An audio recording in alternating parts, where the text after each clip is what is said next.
Olá, meu querido irmão, minha querida irmã, é uma honra, um prazer, um privilégio nós podemos estudar a palavra de Deus, ouvirmos uma palavra de Deus para o nosso coração, que nos motiva a querer viver com Ele, a buscá-lo ainda mais.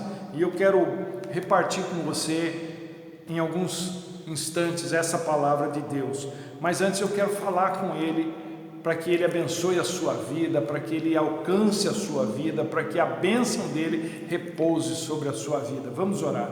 Pai amado, Deus bendito, louvado seja o Teu santo nome, santificado seja o Teu santo nome. Ministra agora nos nossos corações, ó Deus, a Tua palavra, para que haja vida, para que haja salvação, para que haja libertação, para que haja cura, para que haja entendimento, ó Deus, em nome de Jesus.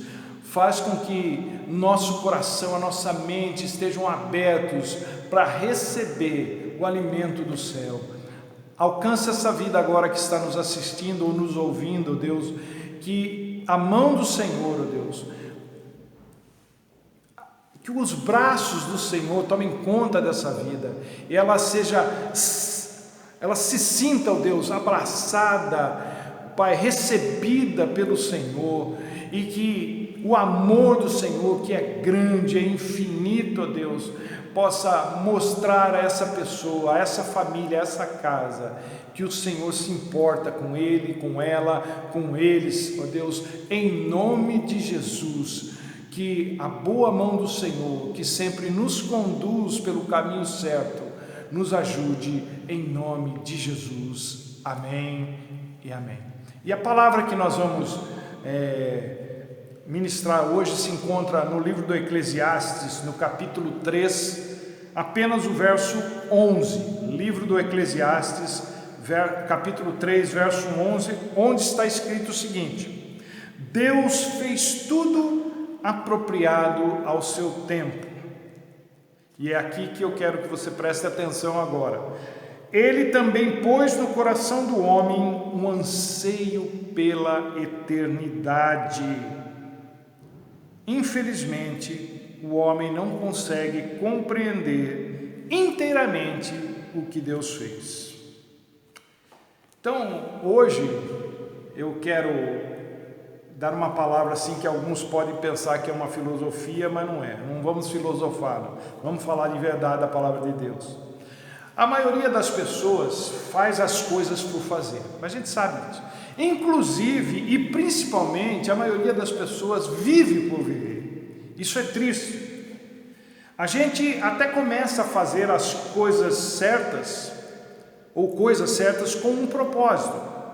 Mas esse propósito às vezes se perde pelo meio do caminho, ou a gente simplesmente deixa de fazer o que inicialmente tinha um propósito por qualquer razão que não cabe a gente discutir aqui. Por exemplo, quem é que já não comprou uma bicicleta ergométrica ou com o propósito de melhorar a saúde ou perder peso, mas depois de um tempo muito curto, por sinal, essa bicicleta se torna um excelente cabideiro? Quem que já não fez isso? Eu já fiz. Assim como fazer as coisas por fazer não faz o menor sentido, é muita redundância, muito faz aqui, né? Viver por viver também não faz o menor sentido. Quando tudo o que se faz só tem a função de preencher o tempo, a vida não faz sentido. A vida não faz sentido. É por isso que Salomão chegou à triste conclusão de que tudo que o homem busca não passa de vaidade. Ele começa o livro falando de vaidade, tudo é vaidade. A maioria das pessoas não pensa sobre isso porque está ocupada demais tentando sobreviver, lutando pelo pão de cada dia. Então a pessoa acaba levando a vida do jeito que vai mesmo, vivendo por viver, inconscientemente. Ela está tão cansada que ela não para refletir sobre coisas fundamentais na sua vida. E será que a vida tem sentido, gente? Porque dependendo do que a gente vive, dependendo daquilo que a gente testemunha, dependendo daquilo que a gente vê, às vezes parece que não tem.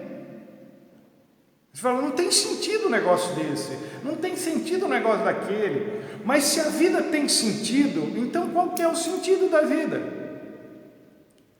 O propósito dessa palavra de hoje, apesar dessa conversa parecer meio filosófica, o propósito é, na verdade, reforçar a nossa fé na eternidade, a nossa fé em Jesus Cristo, é nos conscientizar de que Deus não nos deu a vida só para que nós a vivêssemos de maneira medíocre ou vivendo por viver, mas que há um propósito na vida, ainda que nem sempre a gente entenda os porquês daquilo que está acontecendo.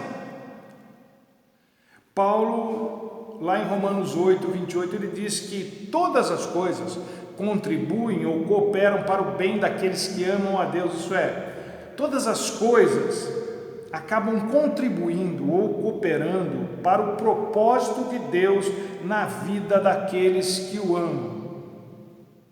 Não é que Deus faz coisa ruim e coisa boa, não, é que quando as coisas ruins acontecem, Deus faz com que aquilo lá se torne parte do processo do propósito da gente, da existência. Mas vamos ser sinceros, quem é que disse que a vida tem que ter um propósito? Por que é que a gente pensa nessa questão de propósito? Por que a vida tem que ter um propósito? Só tem uma explicação para isso. Nós fomos criados para um propósito, e isso é intrínseco a nós. Cientistas e ateus até podem se contrapor a isso, mas não podem tirar isso de dentro da gente, do ser humano. Nós fomos criados por um propósito, está aqui, vem no pacote. Tem que ter um propósito, diferentemente de um animal, cujo propósito é a glória de Deus nessa vida. O nosso propósito é um pouco diferente, porque não faz sentido, nós somos seres conscientes, não é como um cachorro, como um gato, como um leão, que não tem consciência além daquele instinto de sobrevivência deles.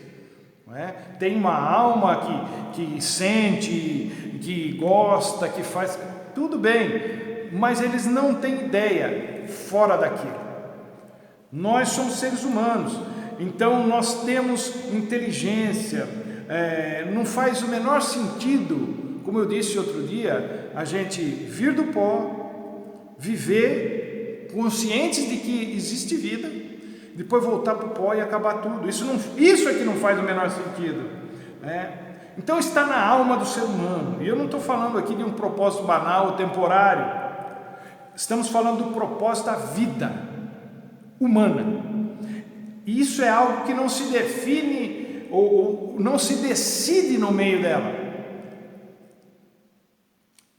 O propósito da vida humana foi decidido antes da fundação do mundo. O propósito da vida humana existe antes mesmo da vida humana existir. Do contrário, nós não existiríamos para um propósito. Por isso, quando a gente fala em propósito da vida, estamos falando do porquê Deus nos criou. E não saber qual é esse propósito é muito frustrante.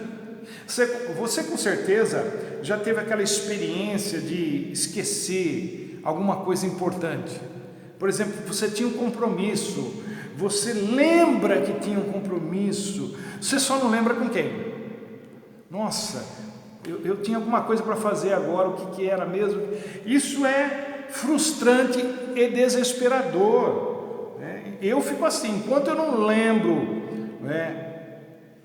o que eu tenho que fazer, com quem eu tenho que fazer, eu fico atrás daquilo. Agora, coloca isso num âmbito ainda maior, um âmbito macro, Fica pior quando se trata do propósito da vida.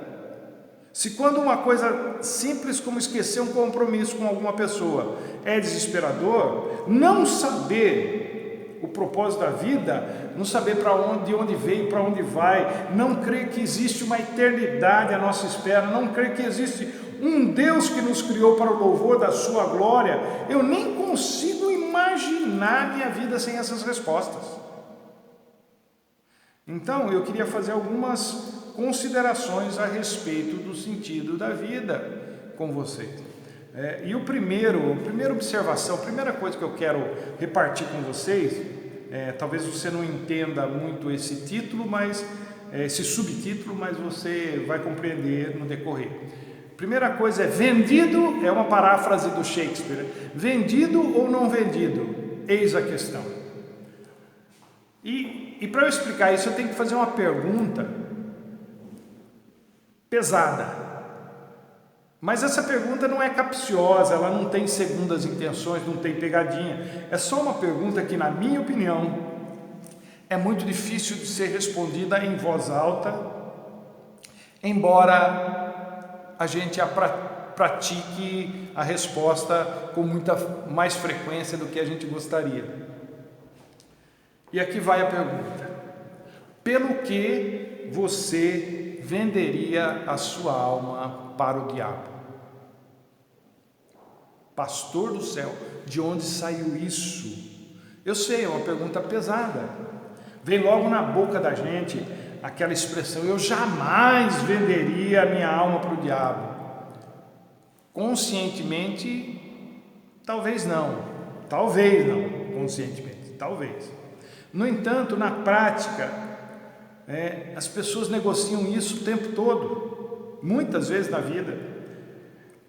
Veja bem, quando nós vendemos algo para alguém, aquilo que até então era nosso passa a pertencer a outro. Então, o que eu quero que você entenda aqui é o seguinte: fica claro que uma pessoa, entre aspas, vendeu a sua alma para o diabo quando ela não tem mais o domínio da própria alma, quando outra coisa passa a controlar a sua alma. E eu não estou falando de possessão, gente, eu estou falando de não ter controle, de não ter poder, de não ter mais autoridade sobre os seus impulsos, sobre os seus desejos. E isso tem tudo a ver com o assunto de hoje, que é sobre o sentido da vida. Porque o Eclesiastes trata basicamente disso, do sentido da vida. Aquele lance do porquê eu existo, o que eu estou fazendo aqui, o que é que vale a pena nesse mundo, nessa vida. E esse é um tema sobre o qual os filósofos se debruçam e passam suas vidas pensando, buscando uma resposta, enquanto que a maioria das pessoas apenas vive ou sobrevive sem pensar no assunto. Epicuro, por exemplo, um filósofo que viveu no quarto século antes de Cristo, ele colocava o prazer como sentido da vida. Como ele não acreditava na imortalidade, para ele o que valia mesmo era aquela história do morreu, acabou. Ele pregava que o ser humano, para viver bem, para ser feliz, tinha que fazer dos prazeres o seu objetivo de vida, ainda que esses prazeres eram moderados, tinham um certo limite. Ele não pregava a devassidão, não, ele falava que era a busca pelos prazeres, você tem que comer bem, essas coisas que valem a pena, a vida tem sentido quando você faz essas coisas. Isso seria uma coisa horrível para quem não tem acesso a isso, né? Os pobres, os miseráveis, eles não têm sentido a vida para eles, na cabeça de Epicuro.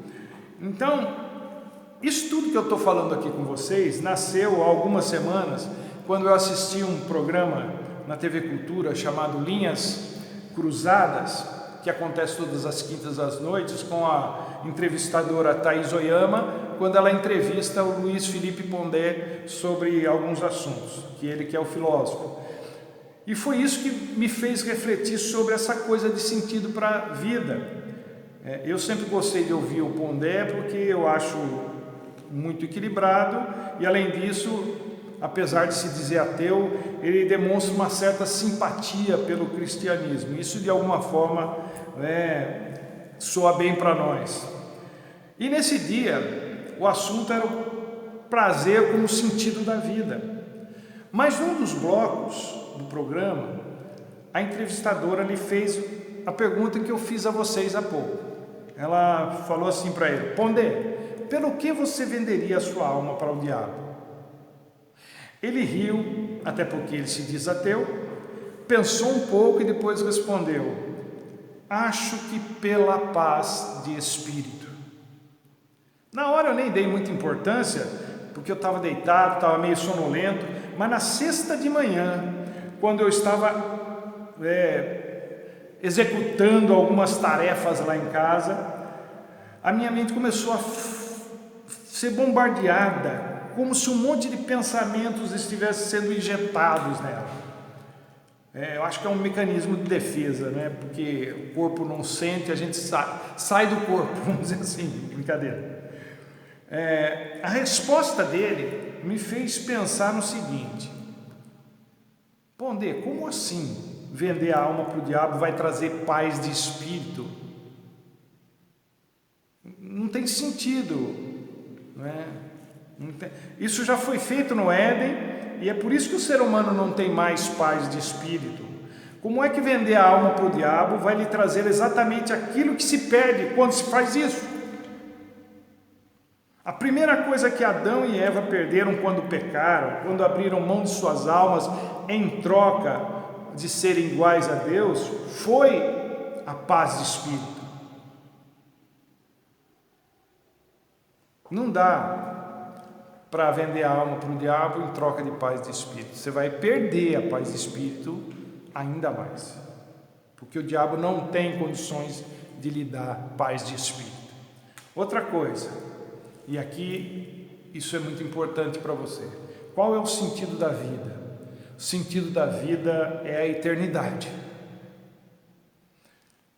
Não se pode ter paz de espírito deixando Deus de fora da sua vida. Interessante que ele fala que ele é ateu, mas ele precisa de paz de espírito, né? Ele tem espírito. Não se pode ter paz de espírito deixando Deus fora da sua vida, não tem como. Paz de espírito só se encontra quando o anseio pela eternidade é alcançado, quando a conexão com a eternidade é feita, quando o homem é alcançado pela graça de Deus, se torna consciente da existência dele, abraça a sua graça através de Jesus Cristo. A eternidade é algo tão intrínseco no ser humano que nenhum de nós aceita a morte numa boa, a interrupção da vida. A gente quer a eternidade, porque há um anseio no coração do homem que Deus colocou pela eternidade.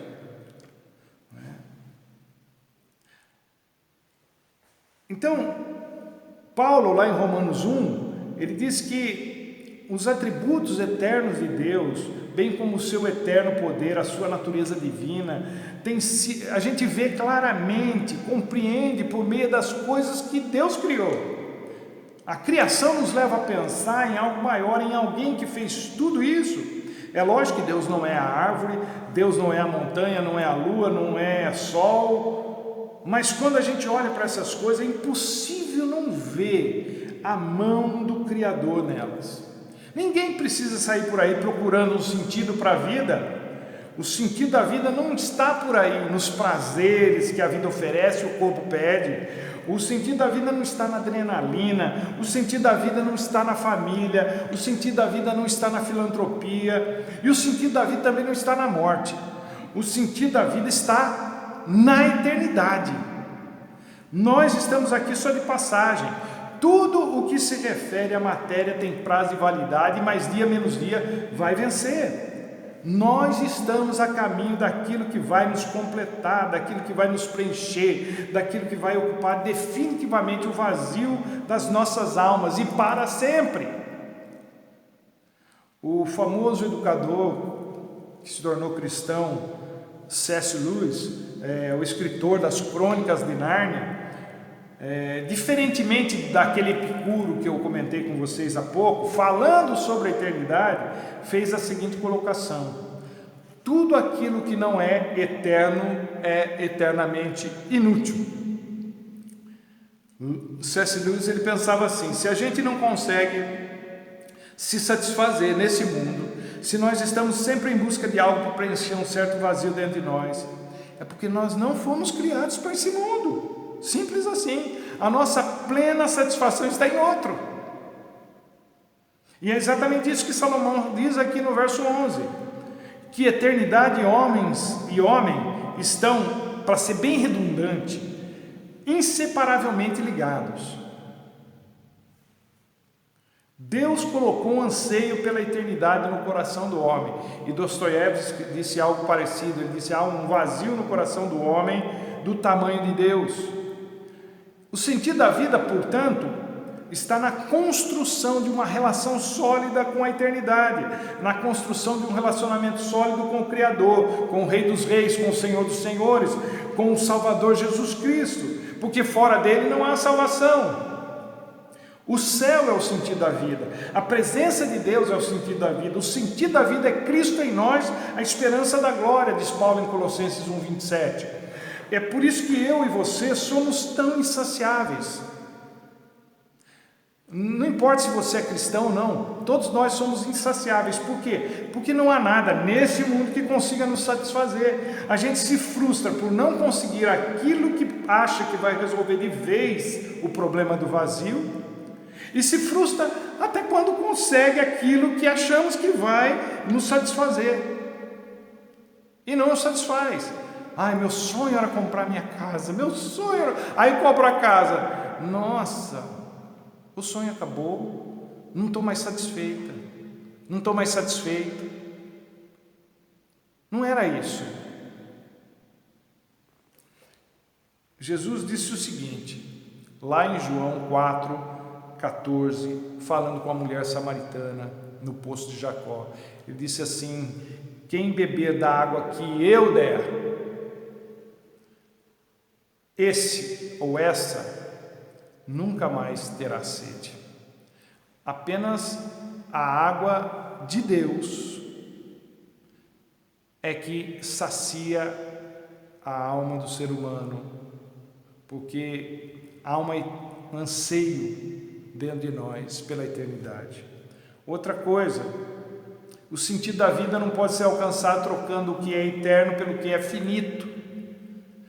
Você deve conhecer aquela expressão: isso é bom demais para ser verdade. O mundo oferece muitas coisas boas demais para ser verdade para o ser humano. Quem é que já não se sentiu tentado ou seduzido por algo que parece ser bom demais para ser verdade? E mesmo sabendo disso, a ilusão é tão grande que a maioria das pessoas morde a isca. Existem propostas, para não dizer tentações, que são quase que irrecusáveis. Alguns não conseguem se conter. Poucas pessoas conseguem se manter impassíveis diante de certas tentações. Quando se fala em tentações, a gente sempre imagina algo relacionado à promiscuidade, à lascívia, mas nem sempre é assim. Às vezes as tentações vêm disfarçadas como sendo algo relativo, que dependendo do ponto de vista ou da situação, aquilo até parece certo, justo, bom, necessário para aquele momento. Por exemplo, vou chutar uma coisa assim bem grotesca, bem extrema, se você tivesse que ficar na mesma posição de Abraão com relação a Isaac, se você tivesse que decidir entre salvar a vida do seu filho ou da sua filha, e se você tivesse que escolher entre a vida do seu filho e da sua filha e a sua fé em Jesus Cristo, qual você escolheria? Embora isso possa parecer muito extrema para nós ocidentais, isso vem acontecendo há muito tempo em algumas partes do mundo. Mas pastor, isso seria uma tentação? E eu pergunto, não seria? O que é tentação? Tentação é tudo aquilo que nos põe num dilema em relação a Deus, em relação à nossa fé em Jesus Cristo. Se você tem que escolher entre Deus e você, é uma tentação. E se você quiser chamar algumas dessas situações de provação ao invés de tentação para não soar tão mal, tudo bem, mas vai ser só uma questão de semântica, porque o resultado é que vai definir o que deu certo ou não.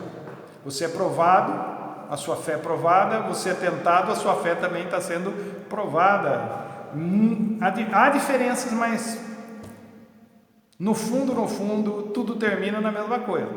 Tudo aquilo que nesse mundo nos é oferecido para preencher um vazio que só pode ser preenchido por Deus na eternidade, é uma ilusão, é uma mentira, é um engodo, é propaganda enganosa. Deus, por outro lado, não nos oferece algo que é muito bom para ser verdade. Ele nos oferece algo muito bom justamente porque é verdadeiro.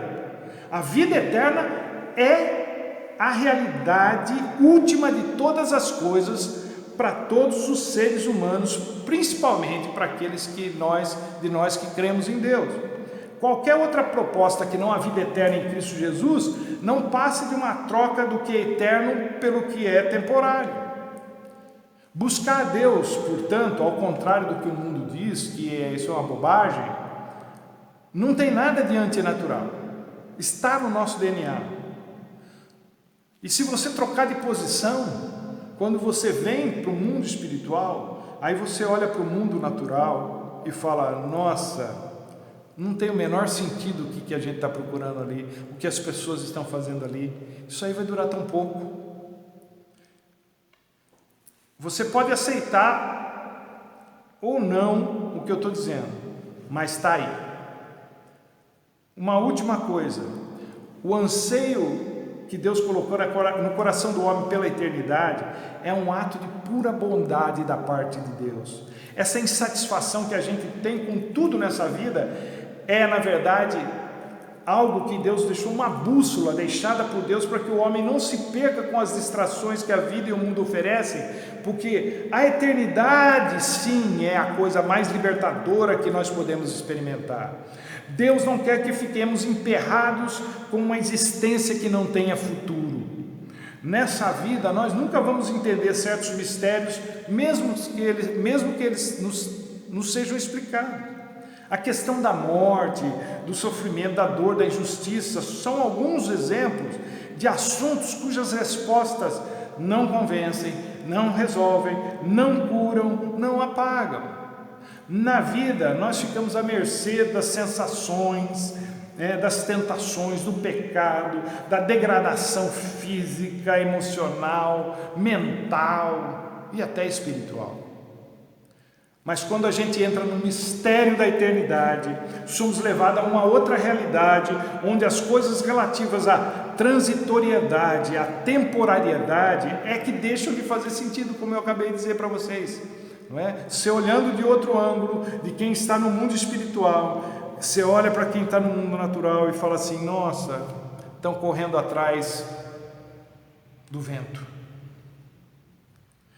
Mas Deus é tão bom, é tão maravilhoso, que fez muito mais do que apenas nos criar.